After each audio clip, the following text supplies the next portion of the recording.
چل دیے تم آنکھ میں اشکوں کا دریا چھوڑ کر۔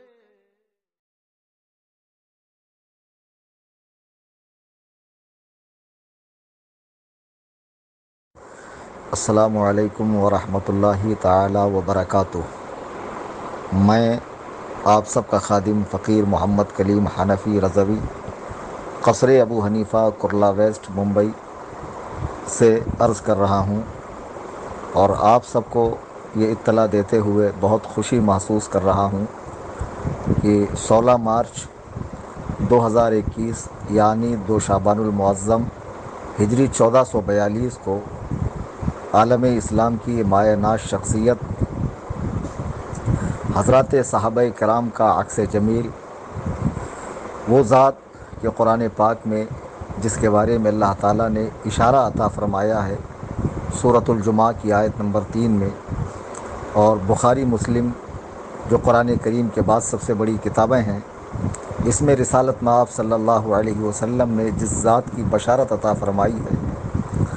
خلیفہ چہارم مولائے کائنات علی المرتضیٰ شیر خدا مشکل کشا داماد مصطفیٰ صلی اللہ تبارک و تعالی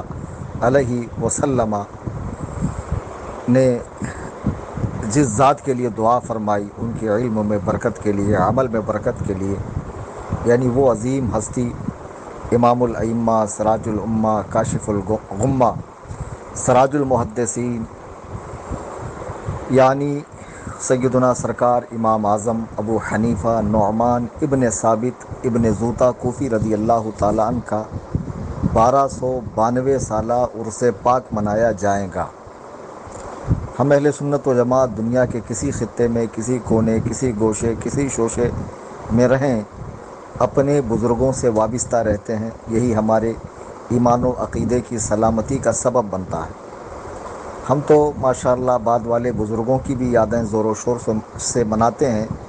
تو امام اعظم ابو حنیفہ کی تو بدرجہ اتم منائی جانی چاہیے۔ یہ اور بات ہے کہ امام اعظم ابو حنیفہ سے عوام الناس کا ایک بڑا طبقہ ناواقف ہے، لیکن الحمدللہ دھیرے دھیرے لوگ واقف ہو رہے ہیں۔ 2 شعبان المعظم کا دن جب آئے تو آپ حضرات سے میری گزارش ہے کہ گھروں میں فاتحہ خوانی کرے، مساجد میں اصالہ ثواب کرے۔ جتنے مدارس ہیں ہندوستان میں، ہر مدرسے میں ضرور امام اعظم ابو حنیفہ کے لیے قرآن خوانی اصالہ ثواب ہونا چاہیے، اس لیے کہ اگر امام اعظم نہ ہوتے تو وہ کتابیں ہی نہ ہوتی جس سے عالم بنتے ہیں، جس سے مفتی بنتے ہیں، ٹھیک ہے، جس سے قاری بنتے ہیں، جس سے آپ محقق مدقق بنتے ہیں، تو وہ امام اعظم کا احسان عظیم ہے۔ تو چونکہ علماء پہ جس کا احسان ہو تو ظاہر سی بات ہے عوام پہ تو اس کا احسان یقیناً ہوگا، چونکہ عوام تو علماء کے ماتحت ہوتی ہے، وہ تو علماء کے محسن اعظم ہے۔ امام اعظم کی ذات کا مکمل تعارف انشاءاللہ میں کسی اور موقع پہ کراؤں گا، بس ایک مختصر سی بات عرض کروں اور اس کے بعد ایک اعلان کرنا ہے۔ میں آپ سب سے دست بستہ ہاتھ جوڑ کے عرض کرتا ہوں، اللہ و رسول کے لیے میری بات کو مکمل سنیں۔ شافعی مذہب کے بہت بڑے عالم ہیں جن کو اللہ تعالیٰ نے مقام غوثیت عطا فرمایا ہے، اور بڑے صاحب کشف بزرگ گزرے ہیں، امام عبد الوہاب الشعرانی رحمہ اللہ۔ امام عبد الوہاب الشعرانی رحمہ اللہ شافعی مذہب کے عالم ہے۔ اپنی کتاب میزان الشریعۃ الکبریٰ میں ایک واقعہ لکھتے ہیں، اپنا ایک کشف لکھتے ہیں جو اللہ تعالیٰ نے انہیں عطا فرمایا۔ فرماتے ہیں کہ میں نے دیکھا رسالت مآب صلی اللہ علیہ وسلم کے سینہ پاک سے، سینہ اطہر سے 5 نہریں نکلی ہیں، علم کی، فقہ کی، قرآن کی، حدیث کی، فہم قرآن و حدیث کی 5 نہریں نکلی ہیں۔ تو ایک نہر کچھ دور جا کر سوکھ جاتی ہے، وہ ہے امام ابو داؤد ظاہری رحمہ اللہ کی نہر، یعنی ان کی فقہ، ان کا مذہب، جو امام احمد بن حنبل کے شاگرد تھے وہ۔ پھر فرماتے ہیں کہ آگے 4 نہریں چل رہی ہیں، چلیں گی، پھر قرب قیامت 3 نہریں سوکھ جائیں گی اور ایک ہی نہر جاری رہیں گی جس سے لوگ اپنی علمی پیاس بجھائیں گے۔ اس نہر کا نام ہے مذہب حنفی، یعنی قرب قیامت تمام ادیان ختم کر دیے جائیں گے، ایک ہی دین ہوگا دین اسلام، اور سارے فقہی مذہب ختم ہو جائیں گے، ایک ہی مذہب رہے گا، مذہب حنفی۔ اب آپ سوچ سکتے ہیں کہ مذہب حنفی کیا ہے۔ میں، آپ، ہم جن بزرگوں کی یاد مناتے ہیں، بڑے بڑے بزرگان دین اس مذہب حنفی کے پیروکار ہیں۔ یہ مذہب حنفی کیا ہے؟ اللہ تعالیٰ دین بھیجنے والا، نبی کریم دین لانے والے، حضرات صحابہ اس دین کو چلت پھرت کر کے، جہاد کر کے پھیلانے والے، اس دین کو کتابی شکل میں جمع کرنے والے، اللہ بھیجنے والا، رسول اللہ لانے والے، صحابہ پھیلانے والے، اور امام اعظم اس دین کے جمع فرمانے والے ہیں۔ جی ہاں، امام اعظم وہ ہے جنہوں نے اس دین کو جمع فرمایا۔ 12,93,000 مسائل قرآن و حدیث سے آپ نے جمع فرمایا اور اسے کتابی صورت دے دی، اور رہتی دنیا تک کے لیے مجھ پر، میرے اگلوں پر، میرے پچھلوں پر، میری نسلوں پر، ہم سب پر امام اعظم ابو حنیفہ کا احسان ہے اور قیامت تک رہیں گا۔ ہم تو الحمدللہ اہل سنت ہے،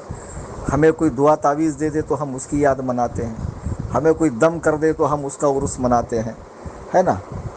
تو ہم تو ایسے لوگ ہیں جو بزرگوں سے محبت کرتے ہیں اور ان کی یادیں مناتے ہیں، اور امام اعظم کا تو وہ احسان ہے کہ ہماری عبادات، ہمارے معاملات، ہماری زندگی کا لمحہ لمحہ ان کے قرض کے نیچے دبا ہوا ہے۔ یعنی ہم چاہیں بھی تو ان کے احسان کو فراموش نہیں کر سکتے ہیں، جان نہیں چھڑا سکتے ہیں۔ ہم چاہیں تو اپنی چمڑی نکال کر سرکار امام اعظم ابو حنیفہ کے پائے اقدس میں پہنا دیں جوتی کی حیثیت سے، تب بھی ان کا احسان عظیم ہم اتار نہیں سکتے ہیں کہ انہوں نے اتنی محنت فرمائی، 40 سال مسلسل محنت کی، اور اللہ سبحانہ و تعالیٰ کی عطا کردہ فہم و فراست سے انہوں نے قرآن و سنت سے وہ مسائل نکالے اور ہمیں مشقت میں پڑھنے سے بچایا۔ آج آسانی کے ساتھ کوئی بھی بات ہوتی ہے، ہم کسی عالم سے پوچھتے ہیں، وہ عالم امام اعظم ابو حنیفہ کے بتلائے ہوئے مسائل کو دیکھ کر عوام کی رہبری کرتا ہے، اور دنیا کے ہر عالم کی گردن پہ امام اعظم ابو حنیفہ کا احسان ہے، خواہ کوئی مانے یا کوئی نہ مانے، ہے نا؟ کوئی مانے یا نہ مانے۔ ایسا ہوتا ہے بعض اوقات کے لوگ مکر جاتے ہیں، مکرنا نہیں چاہیے۔ جیسے اور بزرگوں کی یاد منائی جاتی ہے، شعبان المعظم کے پورے مہینے میں امام اعظم ابو حنیفہ کی یاد منائی جانی چاہیے۔ ائمہ کو اس پر خطاب کرنا چاہیے، امام اعظم کی زندگی پر، آپ کی امانت داری پر، دیانت داری پر، آپ کی سخاوت پر، عبادت پر، ریاضت پر، کشف و کرامت پر، آپ کی فقہی صلاحیت پر، اجتہاد و استنباط پر، آپ کی فہم و فراست پر، یہ ساری چیزوں پر، اور بالخصوص آپ نے کس طرح دین نبوی کو محفوظ کیا، آثار صحابہ کو محفوظ کیا، احادیث مصطفیٰ صلی اللہ علیہ وسلم کو محفوظ کیا اور اس امت تک پہنچایا۔ حضور غریب نواز ہندوستان تشریف لائے، آپ سے پہلے بھی اسلام آ چکا تھا، لیکن آپ کی محنت سے بڑی تعداد میں لوگ مسلمان ہوئے، تو الحمدللہ ہم سرکار غریب نواز کے احسان تلے دبے ہوئے ہیں اور ان کا عرس پاک مناتے ہیں۔ وہ غریب نواز جس امام کے پیروی کرتے تھے، وہ غریب نواز جس امام کے مقلد تھے، اسلام لائے یہ تو بتاتے ہو، لیکن مذہب کون سا لے کر آئے؟ مذہب حنفی لے کر آئے۔ جی ہاں، دین محمدی مذہب حنفی لے کر آئے۔ تو دین محمدی لانے کا آپ شکر مناتے ہیں اور غریب نواز سرکار رضی اللہ تعالیٰ کی یاد مناتے ہیں، تو ساتھ میں وہ مذہب حنفی بھی لے کر آئے۔ اس مذہب حنفی کے بانی مبانی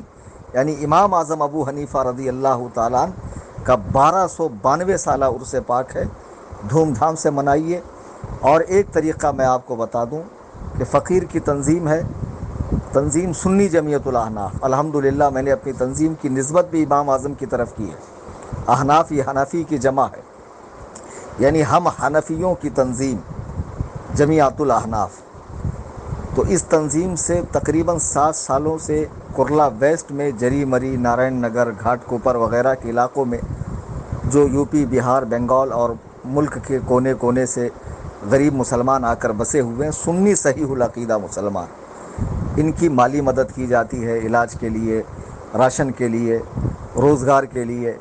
گھر کے کرائے کے لیے، مختلف اوقات میں شادی وغیرہ کے لیے ان کی مدد کی جاتی ہے،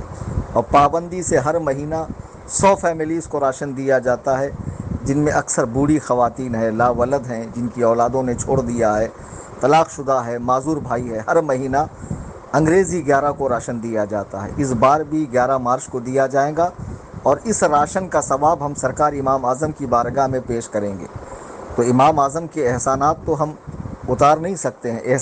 احسانات نہیں اتار سکتے ہیں، لیکن یہ تو ہو سکتا ہے کہ ہم اپنے آپ کو ان کے غلاموں میں اپنا نام لکھوائیں، اور قیامت کے دن جب قرآن کہہ رہا ہے کل اناس بامامہم، ہم ہر شخص کو اس کے امام کے ساتھ بلائیں گے، تو فخر سے آپ کا سر اونچا ہو جائے گا جب آپ کو کہا جائے گا اے حنفیو ادھر آ جاؤ۔ اور الحمدللہ اس امت محمدیہ کا 80% حصہ جن کا مقلد ہے، تو ایک بڑی تعداد امام اعظم ابو حنیفہ کے غلاموں کی ہوں گی۔ تو بارگاہ امام اعظم میں قرب حاصل کرنے کے لیے، ان کی توجہ اپنی طرف کرنے کے لیے، ان کی عنایات کو اپنے حق میں کرنے کے لیے ضرور بالضرور آپ اس کار خیر میں حصہ لیں۔ 11 مارچ کو جو راشن بٹے گا، ہر مہینہ ویسے تو 1000 کا بٹتا ہے، لیکن اس 1292 سالہ عرس کی نسبت سے جو راشن بٹ رہا ہے وہ 1292 روپے کا ہے، ایک فیملی کا پارسل۔ تو آپ کی جتنی حیثیت ہو، 1292، اس سے کم، اس سے زیادہ، 10-20 فیملی کا حصہ لینا چاہیں آپ، نسبت رضا سے 25 فیملی کا، نسبت سرکار غوث سے 11 فیملی کا، نسبت سرکار غریب نواز سے 6 فیملیز کا، جتنا آپ حصہ لینا چاہیں، نسبت سرکار امیر معاویہ سے 22 فیملی کا، یا جو بھی آپ سے بن پڑیں ضرور بالضرور حصہ لیں، چونکہ ہمیں اپنے بزرگوں کی یاد منانی بھی ہے، اور شرعی تقاضوں کو ملحوظ رکھتے ہوئے، غیر شرعی کام، خرافات، بدعات سے بچتے ہوئے، جو صحیح منہج ہے سلف صالحین کا، اسی کا اتباع کرتے ہوئے بزرگوں کی یاد منائی جانی چاہیے، اور امام اعظم کی یاد تو ضرور بالضرور منائیں۔ امام ابو داؤد الخریبی رحمہ اللہ فرماتے ہیں کہ ہر مسلمان پہ واجب ہے کہ ہر نماز کے بعد امام اعظم کے لیے دعا کرے۔ اگر امام اعظم ہی نہ ہوتے تو آپ کو نماز پڑھنے کا ڈھنگ ہی نہیں آتا، آپ کو نہ وضو کرنا آتا، نہ غسل کرنا آتا، نہ نماز پڑھنی آتی، نہ نماز کے مسائل معلوم ہوتے، نہ حج کے، نہ زکوٰۃ کے، نہ نکاح کے، نہ طلاق کے، نہ بیع کے، نہ شفا کے، نہ سفر و حضر کے، کسی چیز کے مسئلے آپ کو پتہ نہیں ہوتے۔ آج آسانی سے جو آپ یہ مسئلے بہار شریعت، فتاوی رضویہ، فتاوی ہندیہ، در مختار وغیرہ سے نکالتے ہیں، تو اگرچہ ان کے لکھنے والے بزرگ الگ ہیں، لیکن اس میں وہی باتیں لکھی ہیں جو امام اعظم ابو حنیفہ رحمہ اللہ نے فرمائی ہے۔ تو امام اعظم کا یہ احسان عظیم ہے کہ انہوں نے ہمارے لیے دین کو مدون کیا، کتابی شکل میں کیا، اور اس شورائی مذہب کو امت کے سامنے پیش کیا، اور قیامت تک انشاءاللہ الرحمن مذہب حنفی کا ڈنکا بجے گا، امام اعظم کا ڈنکا بجے گا، دنیائے فقاہت میں تیرا نام رہے گا، نعمان تیرے نام سے اسلام رہے گا انشاءاللہ الرحمن۔ بڑھ چڑھ کر حصہ لیں۔ اگر آپ کچھ تفصیل جاننا چاہتے ہیں تو میرے نمبر پہ رابطہ کریں 9820672770، اور میں آپ کو امام اعظم کا واسطہ دے کر ہی عرض کر رہا ہوں کہ اس ویڈیو کو مکمل سننے کے بعد اپنے دوست احباب تک شیئر کریں، تاکہ سب تک یہ خبر پہنچے، وہ یادیں بھی منائیں اور اس کار خیر میں حصہ بھی لیں، تاکہ ہمارا جو علاقہ غریب علاقہ ہے، یہاں کے غرباء کی مدد ہوتی رہے۔ اللہ تعالی ہم سب کو مذہب مہذب اہل سنت و جماعت یعنی حنفی مذہب یعنی مسلک اعلیٰ حضرت پر استقامت نصیب فرمائے، آمین ثم آمین۔